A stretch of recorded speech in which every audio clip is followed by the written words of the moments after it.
In Hawaii this past year, we homeschooled our children, and we also coincidentally rented office space from a major company which creates homeschooling curriculums. And on their letterhead, they had the motto, "You are your child's best teacher." And we found out how hard it is to live up to that ideal. And yet, in a way, we also found out how rewarding it was to attempt it. When we return to Northern California, our children will go to public school. I think basically you have to not leave it up to the school.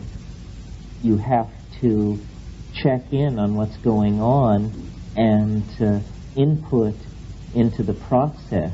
I don't feel that I can give a very deep answer to this. I think it's one of the most perplexing problems.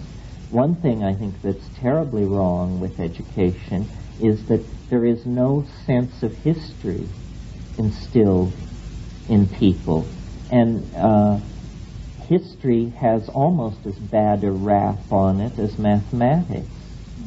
And yet these are the two modes of thought which I think would do the most to anchor us, because they both are about different forms of grounding.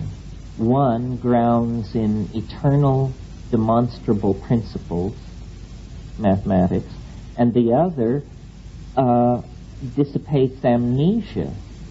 It's a very weird thing that somebody can't tell you, isn't quite clear on whether event X happened in the 13th or the 16th century.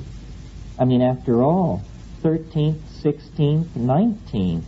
How would you like to be, so imprecisely perceived in somebody's mind that they couldn't get within 300 years of where you lived and died? So the lack of a sense of history makes us really prey to manipulation. That's why I am cynical enough to believe that the de-emphasizing of history that's gone on in American education over the past 30 years is almost the equivalent of a plot. The notion, even as recently as when I graduated from the university, and it took me 12 years, so I didn't graduate until 75, but the idea was that if you went to a university, you emerged a liberal, gentle person, well-informed on the accomplishments of your culture, its history, its aspirations, its ways of governing itself, its ways of resolving conflict, and so on. Now I think these things have become gigantic trade schools, and you are expected to learn to do a job, and when not doing your job, malls have been provided for you to shop in, and 240 channels of garbage have been piped into your home for you to keep up on what it is that is au courant to go out and buy. And this creation of this historyless, mindless, consumerist person at the expense of the ideal of the democratically informed citizen is going to wreak great havoc in our society. People often compliment me on, my enchanting command of these various subjects and so forth and so on, and I'm amazed because what's being sold to you here tonight, ladies and gentlemen, is nothing more than the fruits of a liberal college education. You go to college, you learn about Gnosticism, Platonic philosophy, or you once did, but no more, apparently. So it can be sold as the most far-out, fringy thing in the new age. This is amnesia on quite a scale.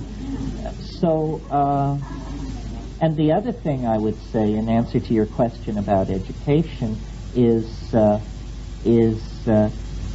separating physical culture from competition.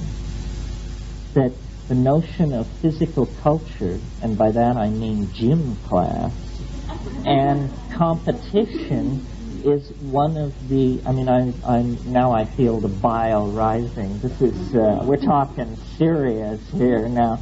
But saving people from the grief of PE is, I think, a major way to heal the culture.